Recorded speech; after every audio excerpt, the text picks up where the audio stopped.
name is Corey Baird, and my sister Katrina once told our country club that I worked some vague government thing, probably filing paperwork, while I was 3 time zones away coordinating a counterterrorism operation that would never make the news. The laughter around the tennis court that day, I'm told, was particularly enthusiastic.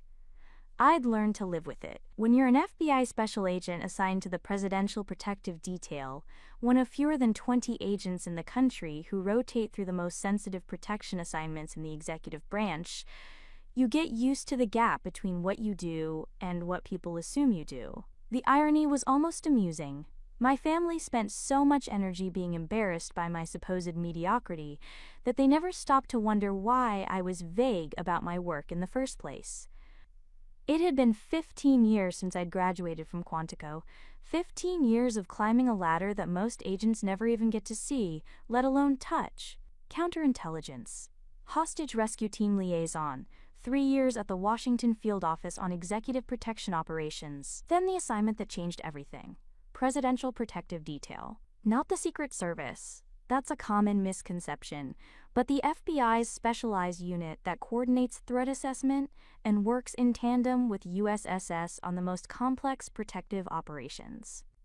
My family knew none of this. They knew I lived in a modest apartment in Arlington. They knew I drove a 7-year-old Nissan.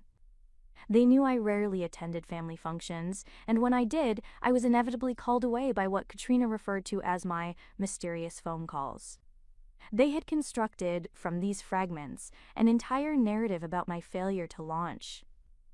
The truth was simpler and more complicated. I made $165,000 a year, held a GS-15 federal ranking, and had a security clearance so high that even confirming its level was classified.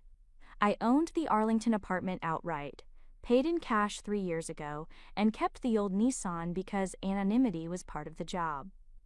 The phone calls weren't mysterious, they were operational, and I couldn't tell them any of this because my very effectiveness depended on being forgettable, unremarkable, invisible. But you can't explain operational security to people who think success looks like a BMW and a corner office with your name on the door.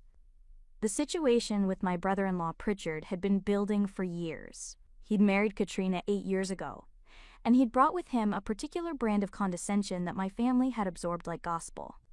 Pritchard worked in commercial real estate.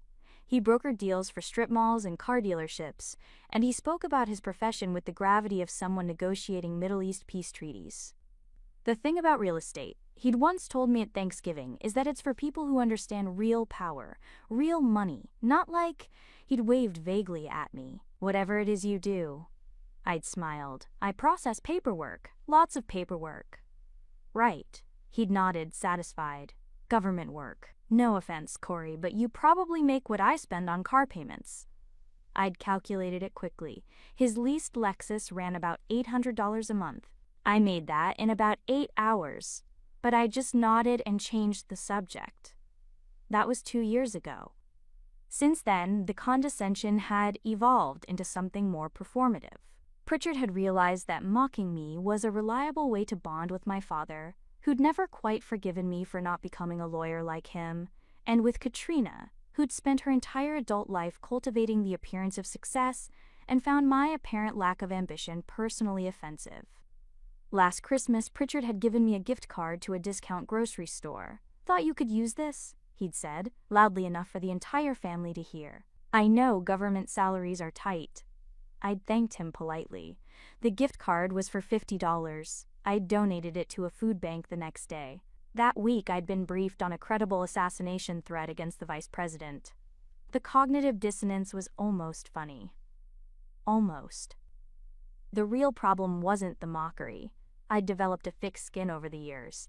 It was that my family had started to use me as a cautionary tale. My niece, Katrina's daughter, had once told me that her mother said I was proof that not everyone is cut out for success. My father, at a dinner party I'd skipped, had apparently told his golf buddies that I was still trying to find herself at 42. I was 42. I was also the lead threat assessment coordinator for an upcoming presidential visit to the West Coast, managing a budget of $14 million and a team of 37 agents across 6 states. But sure, still finding myself. The weekend it all came apart started ordinarily enough. My car had died. Actually died, not as an excuse, on a Friday afternoon. The Nissan had finally given up after 160,000 miles, the transmission making a sound like a garbage disposal eating silverware before shuddering to a stop on Route 50. I'd had it towed and called my supervisor. "I need to be in Richmond tomorrow morning," I'd told him. "Can we arrange a bureau vehicle?" "Negative," he'd said. "Motor pool's completely tapped. Presidential advance team took everything for the West Coast prep. Can you rent something?"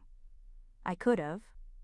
But Richmond was 5 hours away, and I'd been planning to visit my family afterward. They lived 40 minutes from the city. My mother had been asking me to visit for months, and I'd been dodging her calls. The car situation had seemed like a reasonable excuse to finally make the trip. Which is how I'd ended up, on a Saturday morning, standing in Pritchard and Katrina's driveway in suburban Richmond, asking to borrow a car. "You want to borrow the Honda?" Pritchard had looked at me like I'd asked to borrow his kidney. They had two cars, his Lexus and Katrina's Honda CR-V. The Honda was 6 years old and primarily used, as far as I could tell, to drive their daughter to soccer practice. "Just for the day," I'd said. "My car died, and I have a meeting in Richmond this morning. I'll bring it back tonight." Katrina had appeared in the doorway, coffee mug in hand. "A meeting? On Saturday?" "Work thing." I'd kept my voice neutral. "Corey, you can't keep using work as an excuse for everything." She'd sighed the way you sigh at a teenager who claims their homework ate the dog. "What kind of meeting?" "The kind I can't discuss." Pritchard had laughed. Actually laughed. "Right, top secret government filing, very important." I'd felt the familiar tension in my jaw. Can I borrow the car or not? "Do you even have insurance?" Pritchard had asked. His tone had shifted from amused to genuinely concerned, as if he'd suddenly realized he might be liable for something. "Like actual car insurance? Because if you're asking to borrow our car, I'm guessing you can't afford." "I have insurance." "Current insurance?" "Because, no offense, but if you're driving a car that just died, I'm thinking maybe you've been letting things slide, financially speaking." Katrina had nodded along. "Pritchard's right.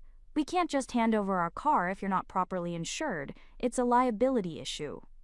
I'd taken a breath. "I understand." "Do you?" Pritchard had pulled out his wallet, extracted two $20 bills, and held them out to me. "Here. Bus fare. There's a Greyhound station about 2 miles from here. You can probably catch a bus to Richmond. It'll take a while, but it'll get you there." I'd stared at the money. "Take it," he'd said, his voice gentler now, as if he were doing me a profound kindness. "It's okay to accept help, Corey. That's what family is for." Behind him, Katrina had nodded. "We just want you to be okay," she'd said. "We worry about you."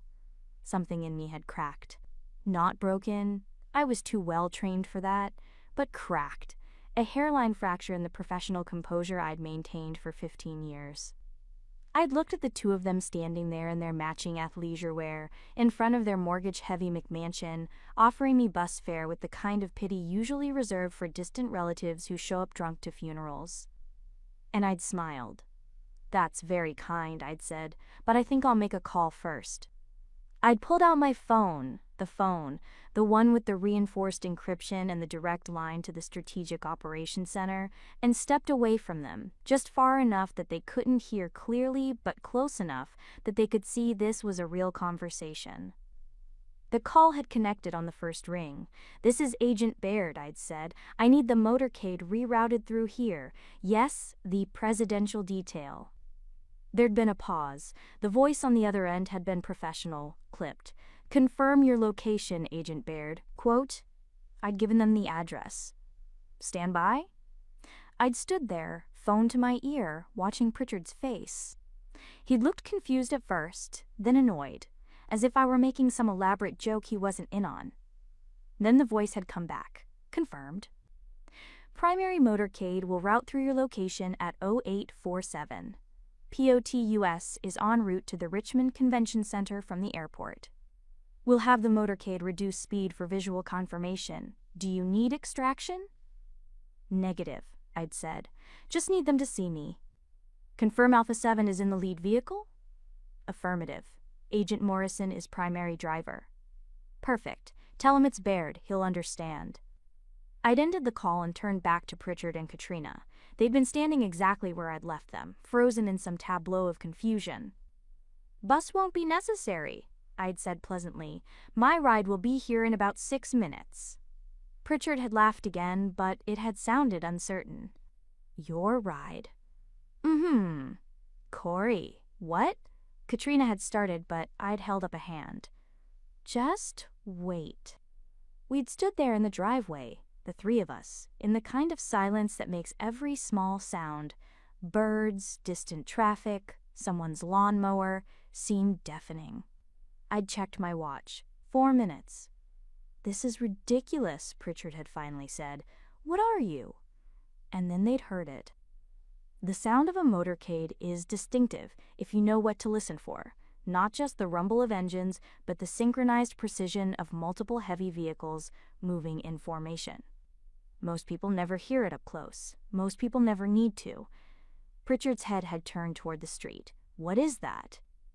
The first vehicle had appeared at the end of the block. A black Suburban, followed by another, then another. 5 in total, moving in tight formation. The lead vehicle had slowed as it approached the house. Katrina's coffee mug had slipped from her hand. I'd heard it shatter on the driveway, but hadn't looked away from the motorcade. The lead Suburban had come to a complete stop in front of the house. The window had rolled down, and Agent Morrison, 6'4", former Marine, and one of the most respected protective detail drivers in the Bureau, had leaned out. Agent Baird. He'd called, "You need a lift?" I'd walked toward the vehicle. Behind me, I'd heard Pritchard make a sound. Not quite a word, more like air being forced out of lungs. "I'm good, Morrison," I'd said. "Just needed to confirm the route. You're taking Broad Street into the city?" Affirmative. POTUS has the convention center at 0915. Perfect. I'll meet you there. Tell the special agent in charge. I'll be in the command center by 0900. Morrison had grinned. "Will do. Good to see you, Baird." The window had rolled up. The motorcade had continued down the street, smooth and inexorable as a river. I'd turned back to face my family. Pritchard's face had gone white. Actually white, the kind of pale that happens when blood drains so fast you can watch the color disappear. His mouth had opened, then closed, then opened again. Katrina had been staring at the retreating motorcade, then at me, then back at the motorcade, as if her brain couldn't process the simple sequence of events. "That was," Pritchard's voice had cracked, "that was the presidential motorcade," I'd finished. "Yes." "But you said you were." "FBI, special agent, presidential protective detail." I'd kept my voice level, professional. "I've been on the detail for 4 years. Before that, hostage rescue team liaison. Before that, counterintelligence. I'd tell you more, but most of it's classified." Neither of them had moved. Katrina's hand had been frozen in midair, still extended from where she'd been holding the coffee mug. "The meeting I have in Richmond," I'd continued, "is the final security briefing before the President addresses the National Association of Police Chiefs. I'm the lead threat assessment coordinator. I have 37 agents under my direct command today. My security clearance is, well, I can't tell you the level, but it's high enough that this conversation is probably going to be reviewed by people you'll never meet." Pritchard had made another sound. This one might have been a word, but it had dissolved before it reached coherence. The bus fare was thoughtful, I'd said, but unnecessary. When I need transportation, I coordinate with the Bureau motor pool. Or, in situations like this, I arrange for the motorcade to route past a specific location so I can confirm timing and positioning. It's called advance work. It's part of my job. I'd pulled out my credentials, the real ones, not the generic federal ID I usually carried, and held them up. The badge had caught the morning sunlight, gold with the FBI seal, and my designation in clean black letters. "My salary is $165,000 a year," I'd said quietly. "I own my apartment. The car that died was paid off 6 years ago. I keep it because I don't need to advertise what I do. I don't need to prove anything to strangers. But apparently, I'd paused, letting the weight of the moment settle. I needed to prove something to you. Katrina had finally moved. She'd taken a step backward, her foot crunching on the broken ceramic from the coffee mug, and her face had done something complicated. Shame and shock and the beginning of understanding all crashing together at once. Pritchard had just stood there, his hand still clutching the two $20 bills extended toward empty air. I need to go, I'd said. I have a president to protect. I'd walked past them, down the driveway, and called an Uber. It had arrived in 3 minutes. I'd ordered it while making the motorcade call, and I'd gotten in without looking back. Through the rear window I'd seen them, still standing there, frozen, my sister and her husband, staring at the space where the motorcade had been, as if it might reappear and explain everything they'd just witnessed. My phone had buzzed, a text from Morrison. That was the most badass thing I've seen all month, worth the 2-minute detour, coffee on me next week. I'd smiled and typed back, "You're buying lunch. I've had a morning." The Richmond briefing had gone smoothly. POTUS had delivered the speech without incident. By 3 p.m., I'd been in the command center, coordinating the return route to the airport. By 6 p.m., the president had been wheels up, and I'd been sitting in a quiet corner of the convention center, finally allowing myself to feel the weight of the morning. My phone had rung 17 times. Texts from Katrina, from my mother, from my father. I'd read none of them. The last message had been from my niece. "Mom just told me you're basically a secret agent. Is that true? That's the coolest thing I've ever heard." I'd stared at that message for a long time. Then I'd typed back, "Not a secret agent, just an agent. But yes, it's pretty cool." Sometimes the truth doesn't set you free. Sometimes it just sets the record straight. But in a family that had spent 15 years writing me off as a failure, straight